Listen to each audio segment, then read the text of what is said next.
Hello, welcome to Baltic World, the premier channel discussing news and important issues facing Northern, Central and Eastern Europe. My name is Crispin, and every once in a while something unique happens on the internet, and this case relating to the Netflix adaptation of The Witcher, the television series, which is run by a woman called Lauren S.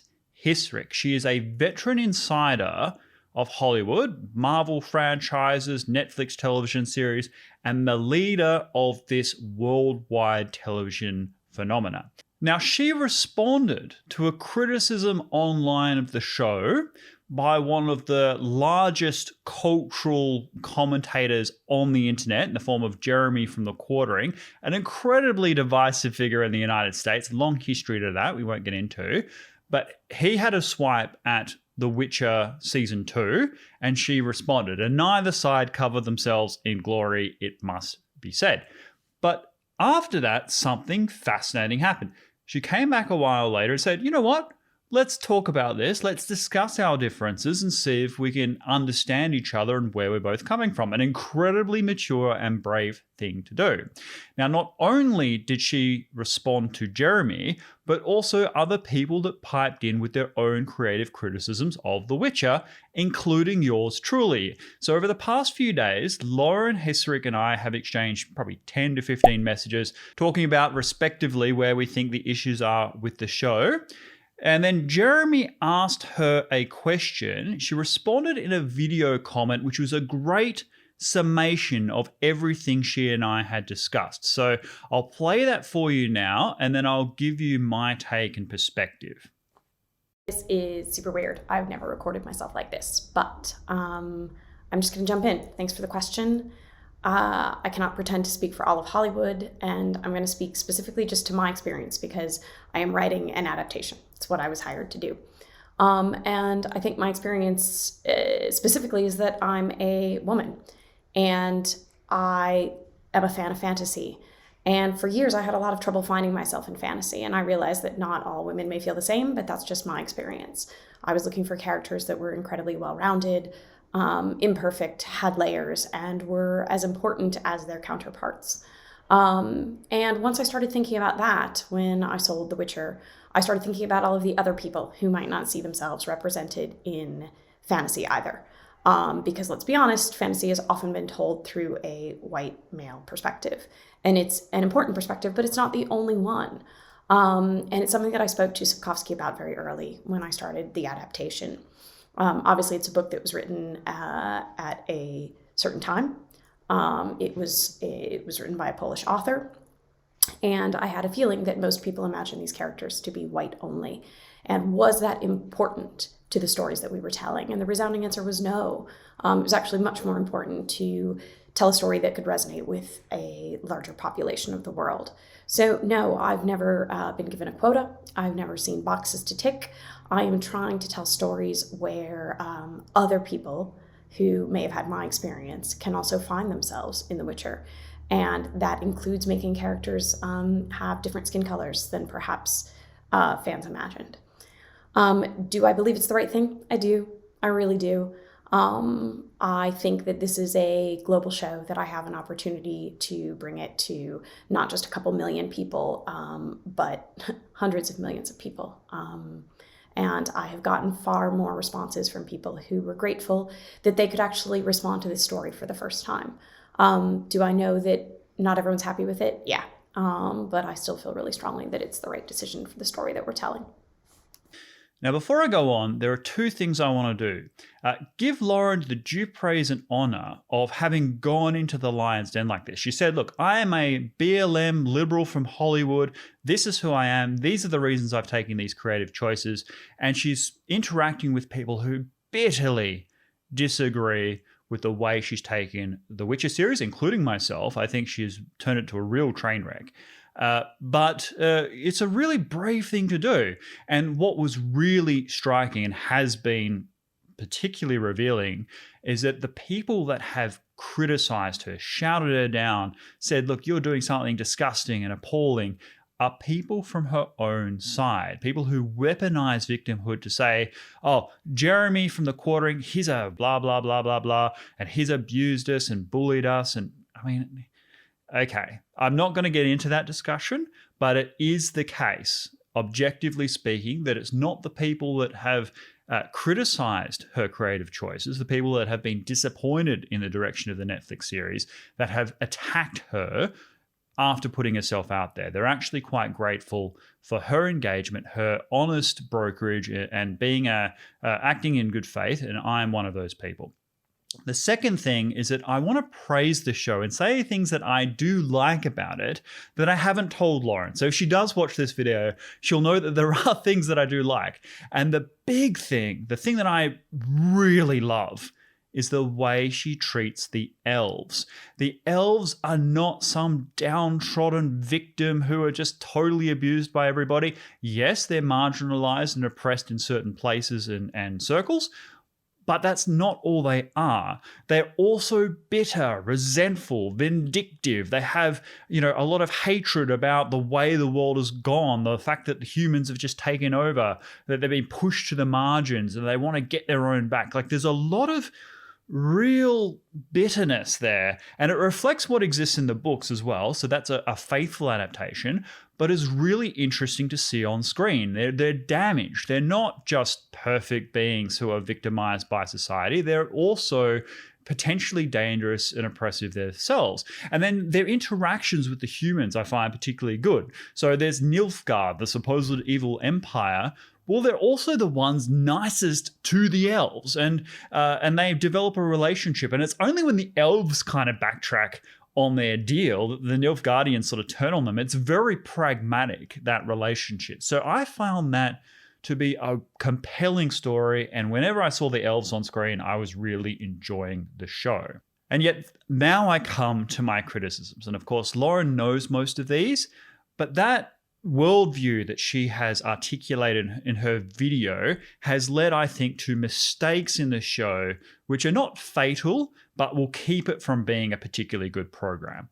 And that is that she has said, look, fantasy is told from a white male perspective. Now, that reflects the Hollywood woke ideology, the sort of neo-Marxist ideology, which says that your immutable characteristics are the most important thing about you. The collective characteristics, whether you're white, black, Asian, your sexual orientation, your gender, etc., that these are the things that define you. And that is not the case. People are individuals, and outside of Hollywood, outside of the United States in particular, people don't think that way. There's a kind of a woke bubble in London specifically, in the United Kingdom and Hollywood, and literally nowhere else. And so people don't read books looking for the characters that look like them, okay?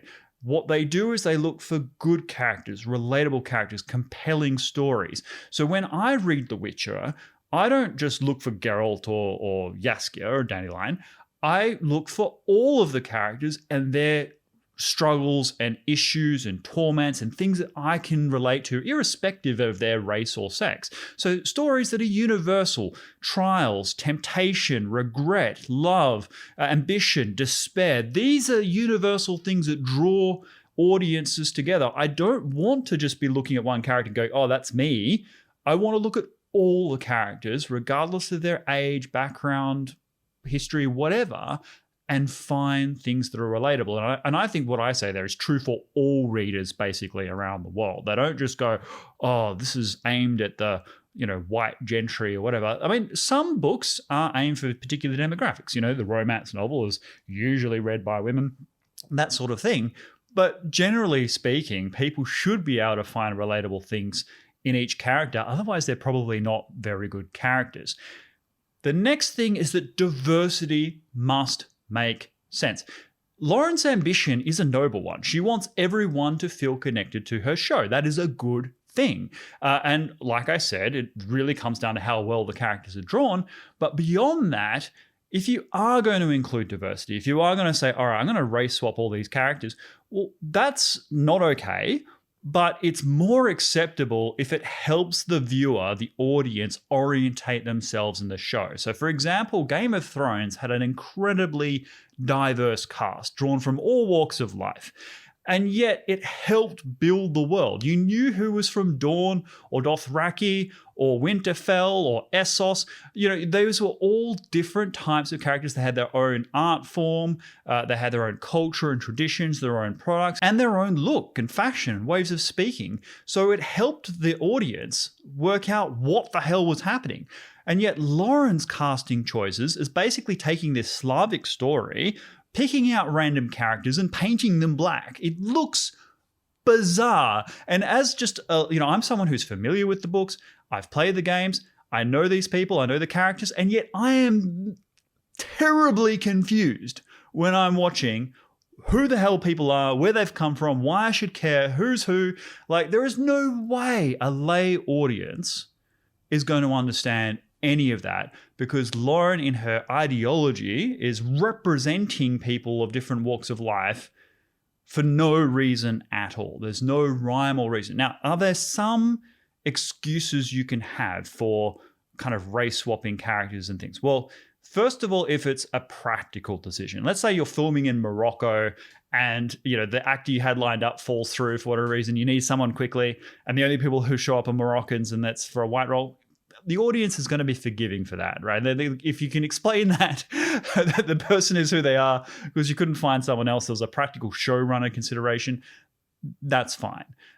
Then occasionally you might find somebody who is so born for the role that even though the character may be of a different kind of background, the actor can pull it off. And I think of sort of Idris Elba, if he was a bit younger playing James Bond, I think he would have made that work. Now, who is the right James Bond? Of course, Henry Cavill himself, The Witcher. But there are exceptions to the rule, but they are exceptions, and it comes to how unique these people are. I don't find the caliber of the actors that have been cast to be such that it can justify running out this Slavic culture. The other issue I have is that it's only ever one way. This whole diversity and inclusion agenda when it comes to film and art, it's not so everybody can be represented. When Squid Game goes on Netflix, people don't come out and go, oh, there's not enough white people in the show. Or when there's Black Panther, they don't go, oh, the next Black Panther, wouldn't that be great if it was Ryan Gosling? Like, these things don't happen. So when people say it's diversity and inclusion, most people perceive it as an ideological agenda, not to increase representation, but to attack a particular demographic. Now, the response from Hollywood might be that, oh, yes, but white men get everything. That's not true, first of all. But also, it's definitely not universal in the way that Lauren is saying she wants to appeal to a global audience. So there's one show that I really like called Kingdom. It's set in the 16th century in South Korea, a few years after the Imjin War with Japan, and there's all these zombies. Now, all the cast, everybody is Korean. I identify with every character. I love every character. That's a really well-written show. I have enjoyed every episode. I have no personal connection. I don't see myself represented. I'm not like, where's the white guy?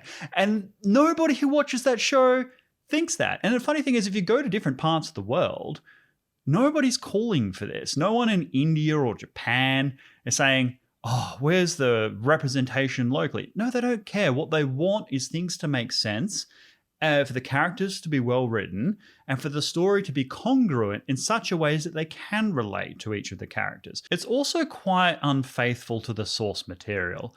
When I saw this Indonesian-looking Buddhist monk appear on screen who purported to play Neneki, that's when I retched. I reached my limit at that point of being like, how does any of this relate to European, Eastern European mythology?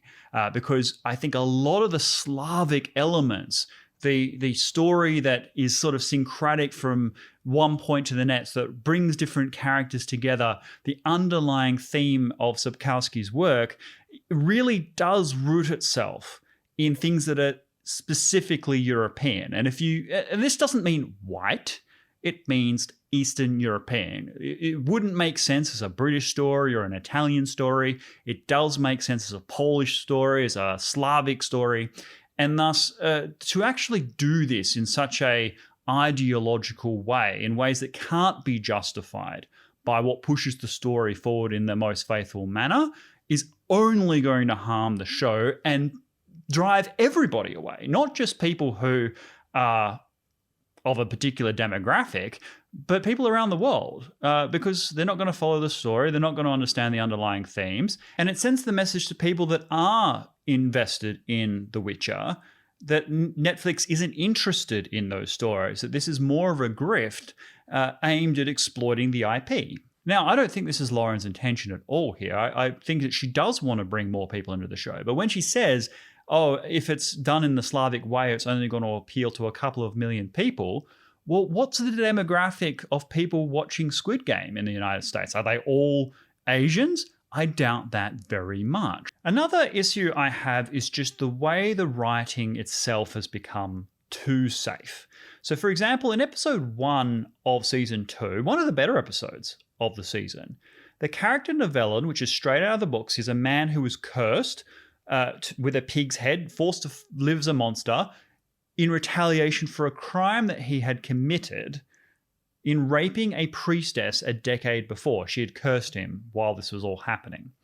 And he has accepted his fate. He recognizes that he did a terrible thing and has shown his true colors when he's by himself as a recluse, as a fair and decent person. The reason he committed this terrible crime was that he fell in with the wrong crowd, was influenced by his peers, and so many young men do things because they want to impress, or they're ashamed, or they're afraid of embarrassment because of social pressure. Now, it was still a terrible crime, and he absolutely should not have done it.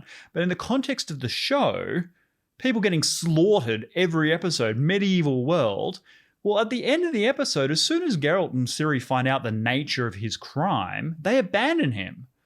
And that makes no sense, either in terms of those characters or in sense of adult messaging about crime and redemption and the complexity of the human spirit. That was just totally antithetical.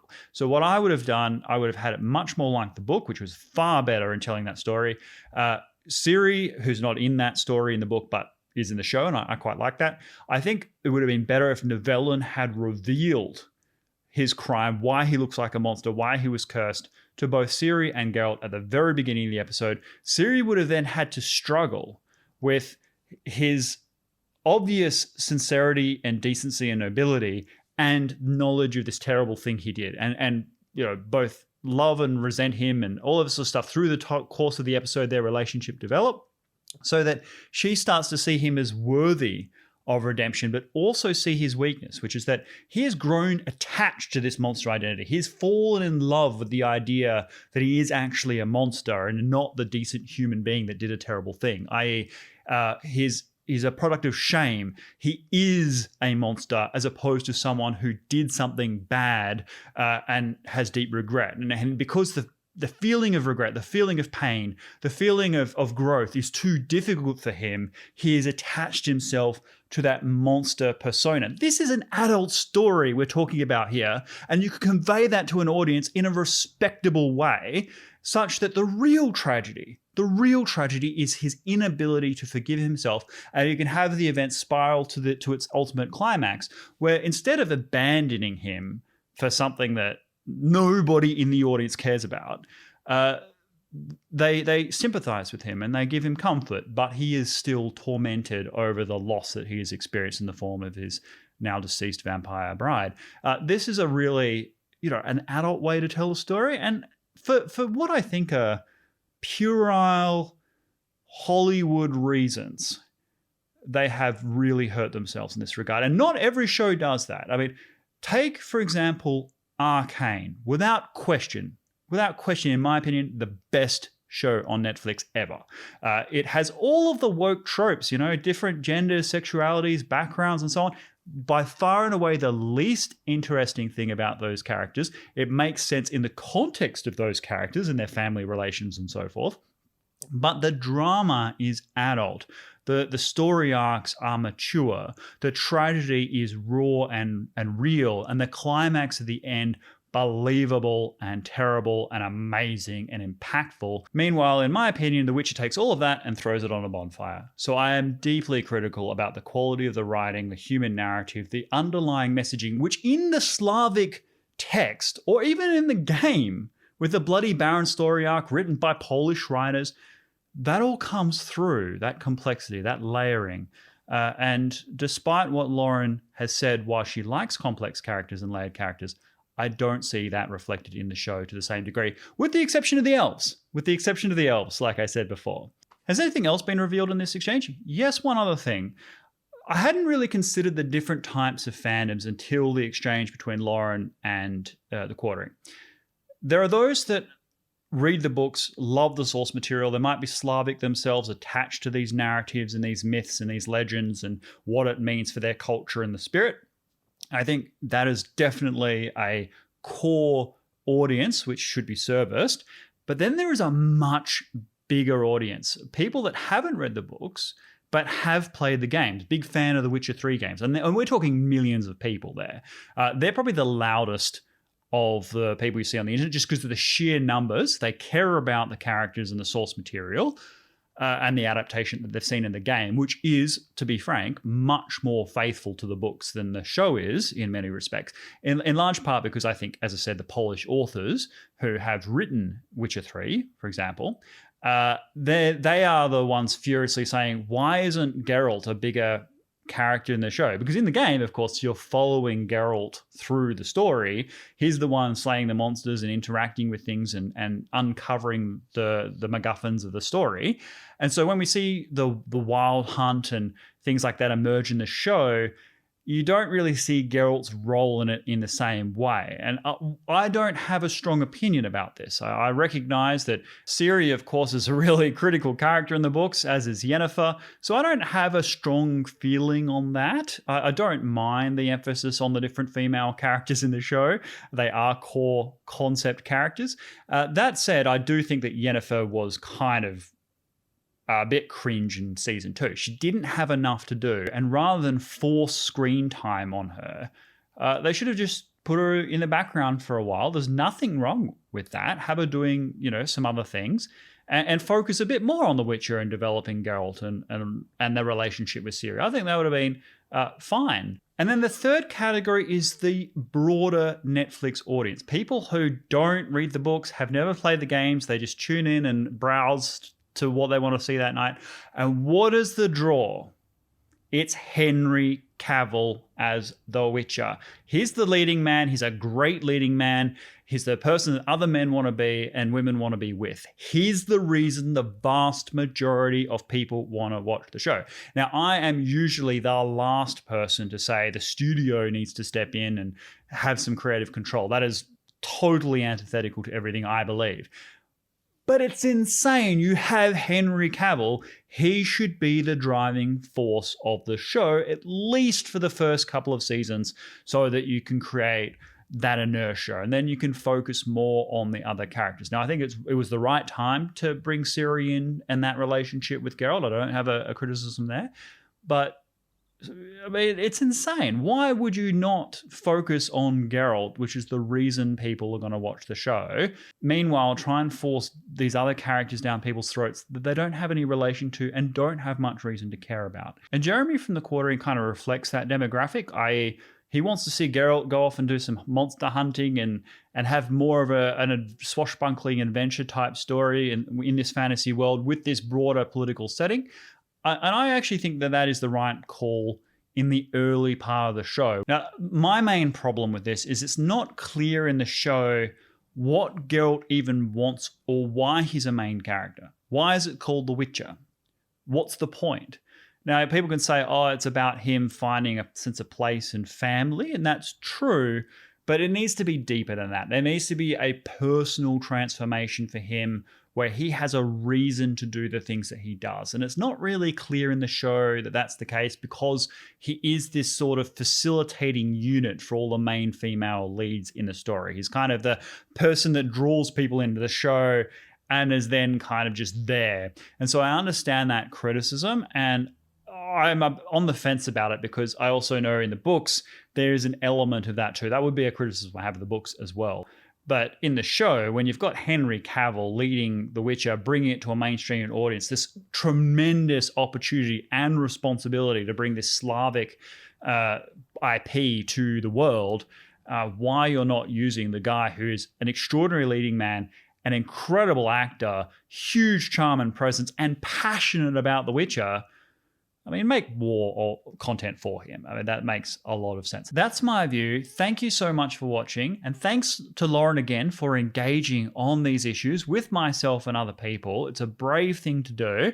I'm actually worried for her. She's being attacked bitterly by her own side.